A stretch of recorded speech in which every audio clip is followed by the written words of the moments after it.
So here a presentation on the topic structure of materials, which is from the subject engineering materials, and the subtopics we are going to discuss are crystallization, grain size, dendrite formation, recrystallization, and grain growth. So myself, M.Kiran Kumar, M.Tech, CL Mechanical Engineering, Government Polytechnic, Kataram. So let us have a look on the topics to be covered in this particular presentation. So let us start with the crystallization, next grain size, dendrite formation, recrystallization, and grain growth. So let us start with crystallization of metals. So it is a process, crystallization is a process of growth of crystals while conversion of a metal from liquid to solid state. So what is the purpose of conversion of a metal to liquid? So whenever a raw material is to be converted to final product, in some of the manufacturing process, it is to be converted into liquid form. So after forming or changing into liquid form, then again to form into a product shape, it again should be changed to solid state. So in between this process, the crystallization occurs. So in crystallization, growth of crystals, nothing but crystals are formed. So crystallization is a process of growth of crystal during the conversion of a metal from liquid to solid state. So while solidification, the metal cools, the atoms reduce their speed and arrange themselves in crystallization form, or they change into crystals. When the solidification starts, it will start with the number of centers simultaneously.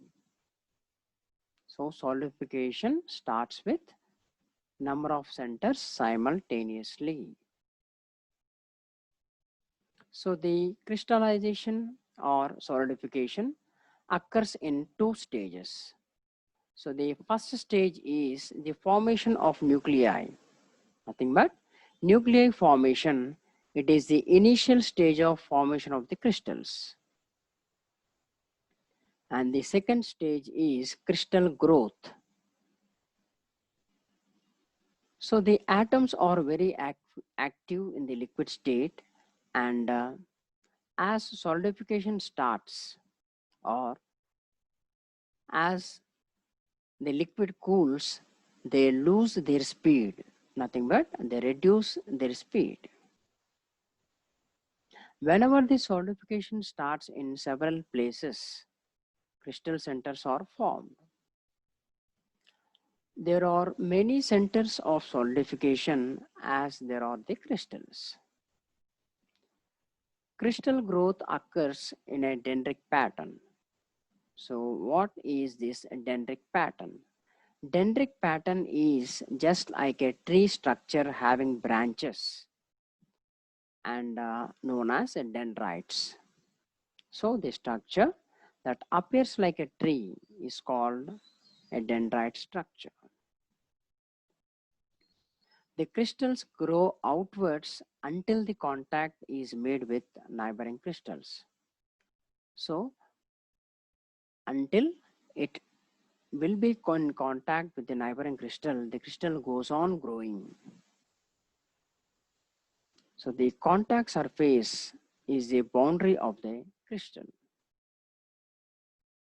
So slow cooling and fast cooling affects the dendrites growth.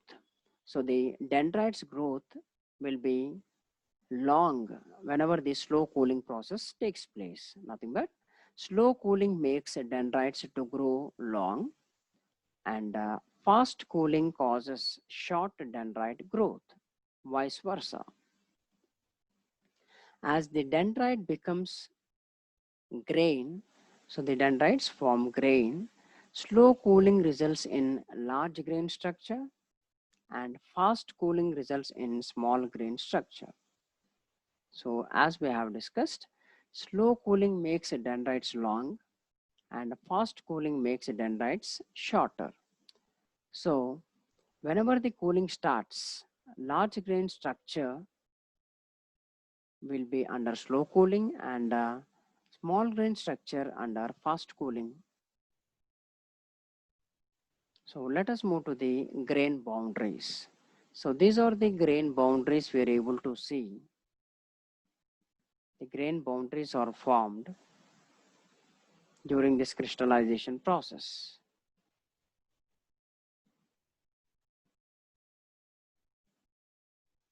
So these are the grain boundaries. So the rate of crystallization depends upon N and G. So what is N? N is the rate of nucleation and G is the rate of crystal growth.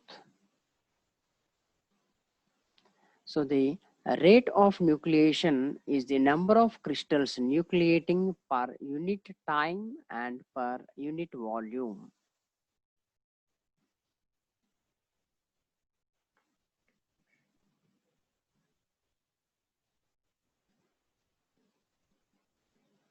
So the rate of nucleation is said to be the number of crystals nucleating per unit time per unit volume. Whereas the rate of crystal growth given by capital G is the rate at which the linear size of the crystal increases, length of the crystal or linear size increases given by capital G, whereas rate of nucleation is given by capital N. So now let us move on to the grain size. The grain size is determined by the rate of crystal growth and the rate of nucleation. So nothing but G and N. Grain size also depends upon certain other factors listed below. First one, the rate of cooling. So as we have discussed, faster cooling rate results in small dendrite formation and slower cooling enables long dendrite formation. Temperature of the liquid metal. So depending upon the temperature of the liquid metal also the cooling process and the grain size affects. Chemical composition. Depending upon the metal and alloys or the chemical composition, the grain size affects. The impurities present in that metal directly or indirectly affects the grain size. So the coarse grains have higher value of G and lower value of N, whereas fine grains are formed at lower value of G and higher value of N. As we know, G is grain growth and N is nucleation. When the grain size is small, it is known as a fine grain. And whenever the grain size is larger, it is known as coarse grain structure. So fine grains and coarse grains. Smaller grain size, fine grains. Larger grain size, it is known as coarse grain structure. Let us move on to the ice dendrite. So this is the dendrite structure formed. They're able to see the dendrite structure formed in a particular metal because of the crystallization process.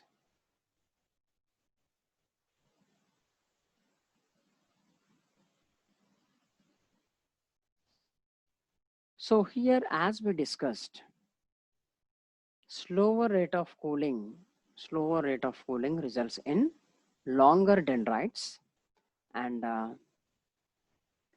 faster rate of cooling results in shorter dendrite length. So these are the different dendrites formed whenever a metal is changing from liquid to solid form. So now let us discuss on the nucleation and dendrite growth. So here these are the smallest dendrites at the initial or first stage, whereas in the second stage we are able to see the dendrite formation depending upon the cooling rate. And next, rapid growth of dendrites, and finally the dendrites forming into grains, crystals.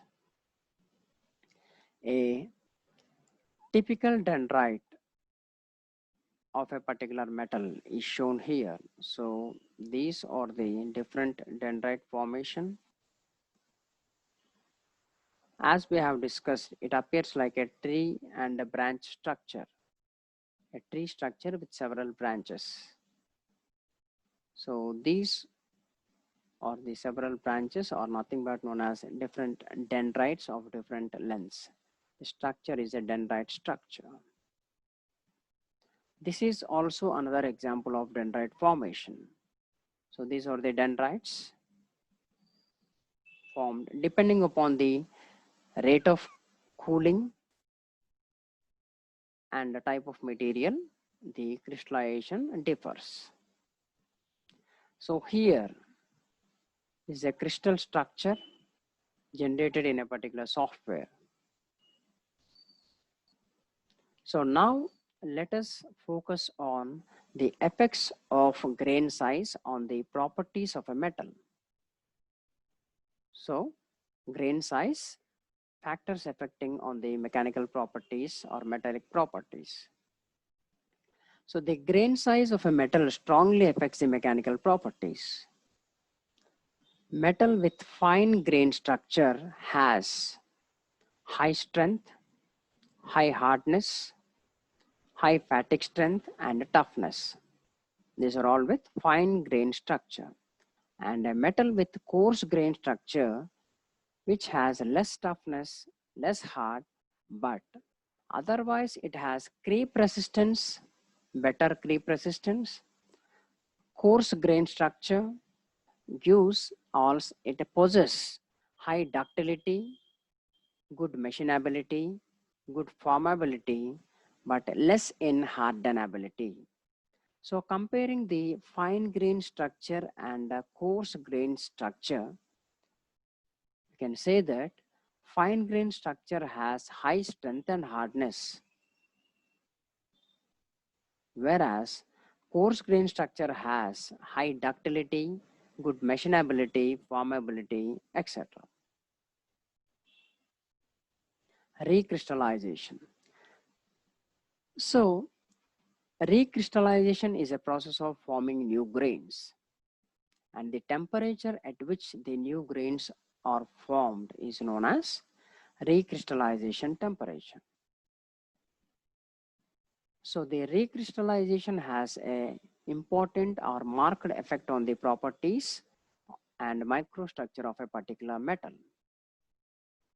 The recrystallization results in the formation of new crystals and grain growth.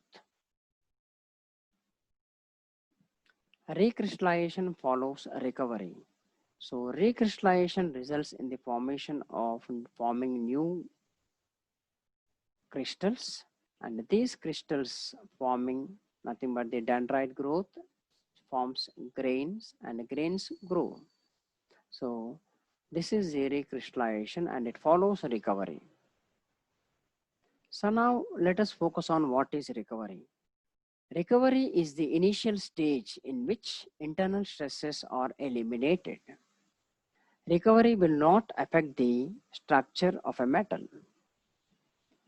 There is no appreciable reduction in strength and hardness whenever the recrystallization process takes place. So it establishes a pattern of stress-free equiaxed grains. So recrystallization establishes a pattern of stress-free equiaxed grains. Recrystallization temperature is a temperature at which tiny new grain forming starts. So a tiny new grains starts forming at this particular recrystallization temperature level.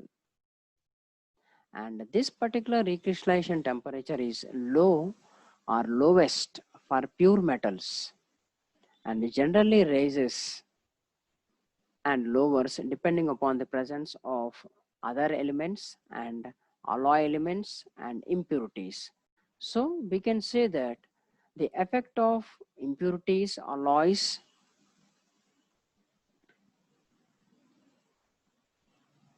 affects the recrystallization temperature. Nothing but the recrystallization temperature differs. So the recrystallization temperature of a metal mainly depends upon 7 factors. So let us list out those 7 factors. First one, depending upon the type of metal, either it is a ferrous, non-ferrous, that is. Next, purity of the metal. So depending upon the purity, recrystallization temperature differs. Degree of previous deformation. Temperature at which the deformation is carried out. Grain size, annealing time, and the alloying elements, etc. So now let us focus on the hot working and cold working processes, how they affect the crystallization, recrystallization, and grain growth, etc. So a material reaching the temperature above its recrystallization temperature is known as hot working, whereas vice versa, nothing but a metal below its recrystallization temperature, if it is worked, that is known as cold working process. So the cold working process can be done below the recrystallization temperature, otherwise known as at room temperature. So large grains have lower free energy than smaller grains. So this is associated with the reduction of the amount of grain boundaries. So whenever these grain boundary size reduces under the ideal condition, lowest energy state for metal would be a single crystal. As the temperature goes on increasing, the rigidity of the lattice decreases and the rate of grain growth will be more rapid. So with the temperature increasing, rigidity of the lattice decreases, and grain growth rate increases. So it is possible to grow very large sized grains holding a specimen for a long time at a particular grain growth region. So it is to be held there for a particular time where there is a chance of growing large grains. Nothing but grain size is very large. The specimen should be held at a particular temperature just below the melting point of the alloy. Larger grain size metals are highly ductile, but they possess low strength and hardness. Therefore, the coarse grains are not desirable in the final structure. In the final structure, fine grain structure is only preferable. Recrystallization showing here in a illustrated form in a graph. So here recovery, recrystallization, grain growth on x-axis, whereas microstructure and grain size, strength, hardness, ductility, internal residual stresses on y-axis. how they affect, how they are related, let us have a look. So initially the recovery, whenever the grains recover slightly from cold working, they have this structure. And whenever, this is the microstructure, whenever the recovery, the grains recover slightly. And at that condition, see the ductility goes on increasing, strength reduces, hardness reduces. So strength, hardness, even though they are high, they start reducing. So here this is the hardness, strength, and whereas the ductility goes from bottom to top. And the internal stresses, nothing but the internal residual stresses start lowering down,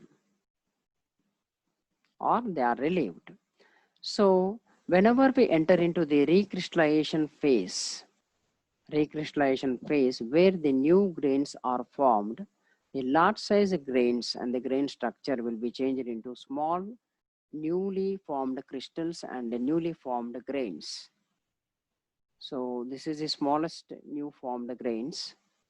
In this particular recrystallization area where the ductility is moving up, hardness strength coming down,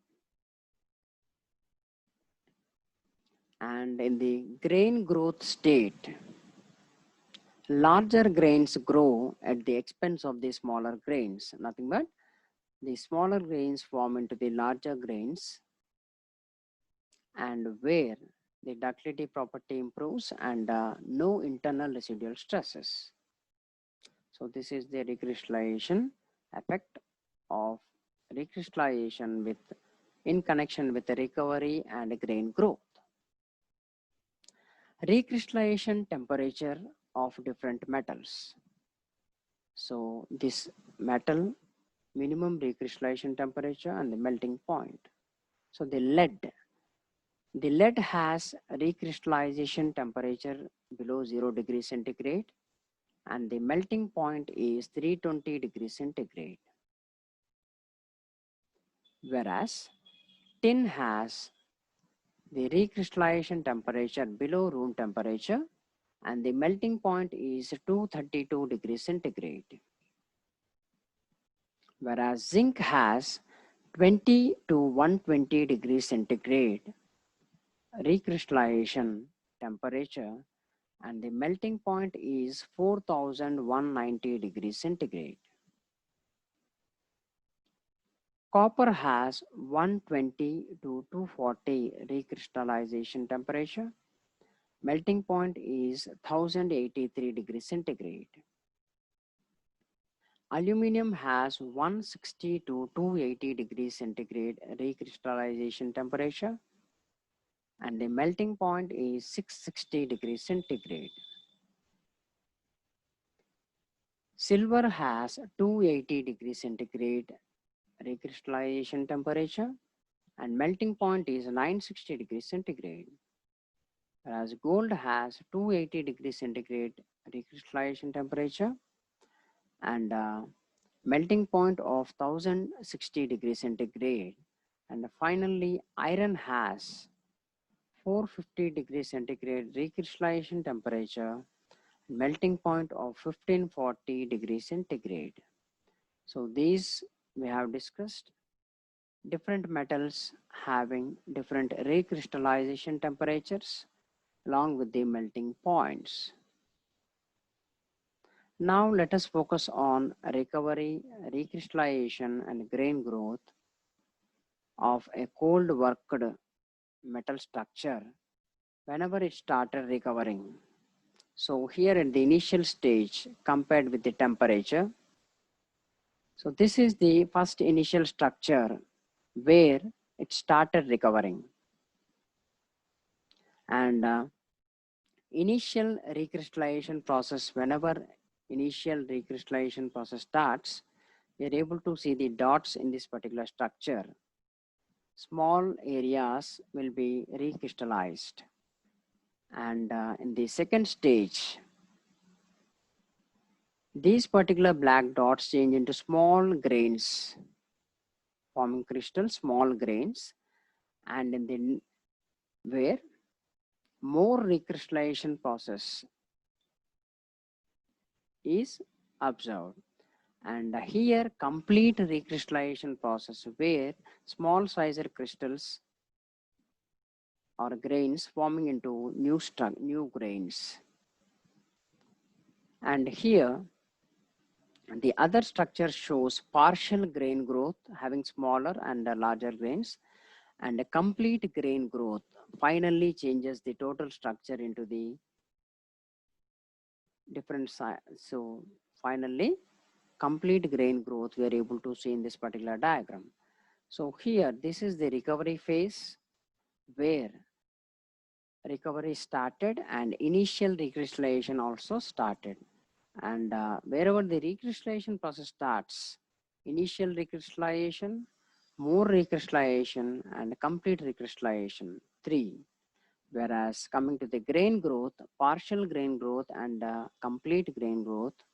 So here we are able to see the old grains line coming down, whereas here recovery to recrystallization and grain growth. These are the two lines. This is the new grain growth line coming up. So another diagram showing annealing temperature effect on Vickers hardness, nothing but hardness number compared with annealing temperature. So 30 micrometer, 200 micrometer, 200 micrometer. So this is the grain growth. So if a recrystallized material is further annealed at the same temperature or at a higher temperature, the grain growths usually occurs. Boundaries between annealed grains migrate and larger grains grow by increase in the average grain size or otherwise decrease in the ASTM grain size number. So we can say that if the annealing temperature is going on increasing, the boundaries of that particular grains migrate, the larger grains are formed. Grain growth not only depends upon the grain boundary energy, it is the grain boundary energy of a material is reduced due to the decrease in the grain boundary area for a given particular volume of that particular material, and the effect of recovery, recrystallization, grain growth on grain size, internal stress, and the strength or hardness of the plastically deformed material. So grain growth depends upon internal stress, strength, hardness, grain growth, recrystallization, recovery rate. So these all factors. So we have completed the topics. Let us have a small summary on the topics covered. Initially, we have started with the crystallization of the metals, discussing that the growth of a crystal, it is a process of growth of a crystal during the conversion of a metal from liquid to solid state. The process is known as crystallization. The purpose of changing the metal from solid to liquid and liquid to solid is for different manufacturing processes. We need to change the state of liquid to solid and solid to liquid. So whenever we change from solid to liquid, again it should be solidified. During this process, crystallization occurs.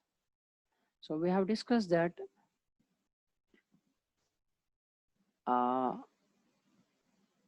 several factors of crystallization, and crystallization occurring in two stages: nuclei formation and crystal growth. So solidification factors related with the crystallization of metals. So later discuss that crystal growth occurs in a dendritic pattern. So the dendritic pattern resembles a tree and its branches, so known as dendrites. So the crystals grows outward until it is contacted with the neighboring crystal, so that a boundary is formed by contacting the surface. So slow cooling and a fast cooling we have discussed, where the dendrites grow long in slow cooling and they grow small or short in fast cooling. Later discussed about grain boundaries.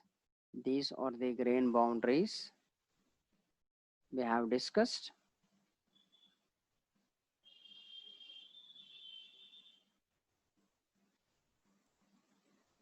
Later, the rate of crystallization we have discussed, and the rate of nucleation and the rate of crystal growth given by N and G.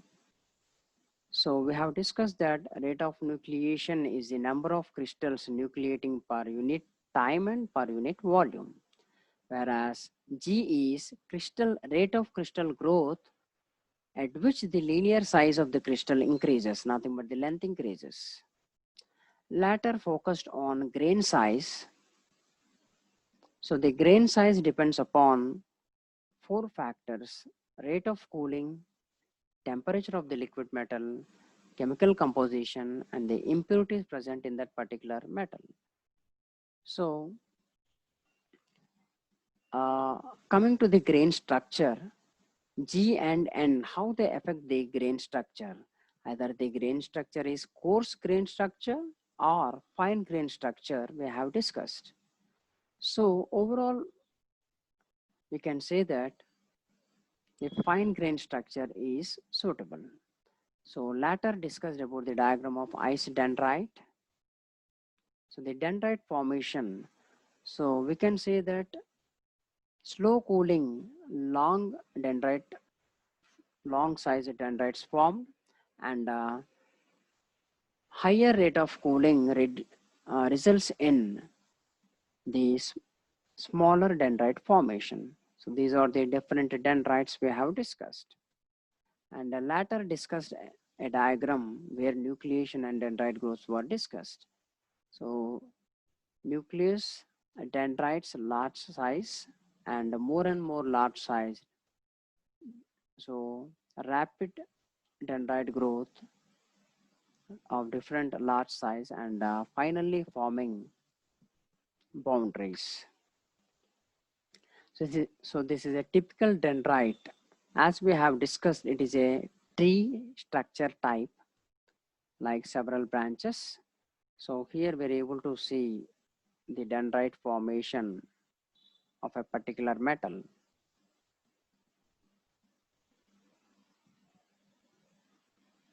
These are the dendrite formation. This is also another example of the dendrite formation.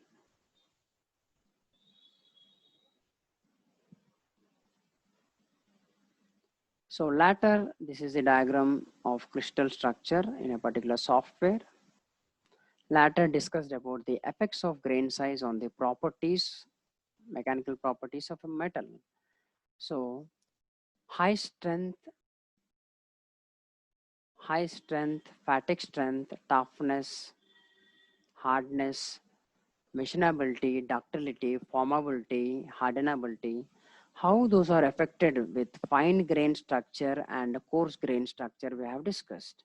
And we have discussed that coarse grain structure, even though less toughness and less hardness, have high ductility, good machinability and formability, whereas fine grain structure having high strength and hardness and possessing high fatigue strength and toughness. So latter focused on recrystallization, where new grains are formed at a particular temperature known as recrystallization temperature, which affect the microstructure of a particular metal. So recrystallization results in new crystal formation and a grain growth formation, grain growth. So the recrystallization results are follows recovery, and we have discussed about recovery.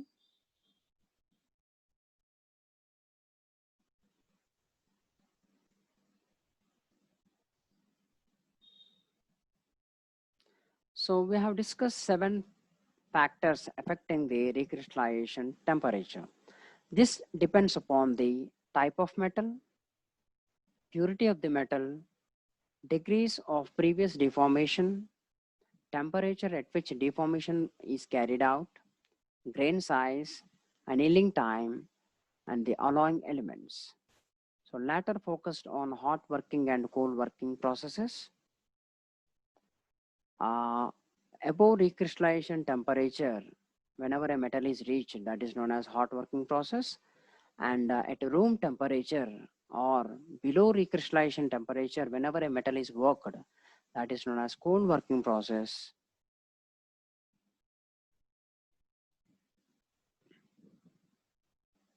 So we have discussed several factors about hot working and cold working process, how crystallization affects in both processes, how the grain size, recovery, recrystallization affects in both processes we have discussed. Later concentrated on the diagram discussed here in connection with recovery, recrystallization, grain growth, and microstructure, strength, ductility, internal residual stresses, etc.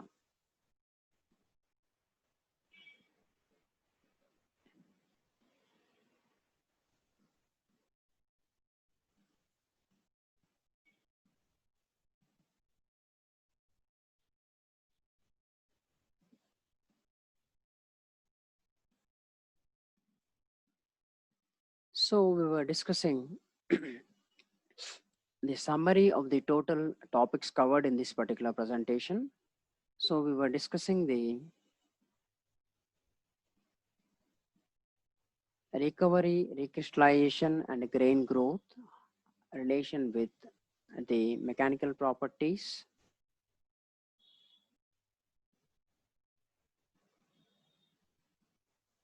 In this particular diagram. Later, different temperatures, recrystallization temperatures for different metals, and the concerned melting points also were discussed. The grain growth diagram of a particular cold worked metal while recovering, initial recrystallization, more recrystallization, and total complete recrystallization, partial grain growth, and a complete grain growth were also discussed. So with this, the total topics in this particular presentation were completed. Thank you.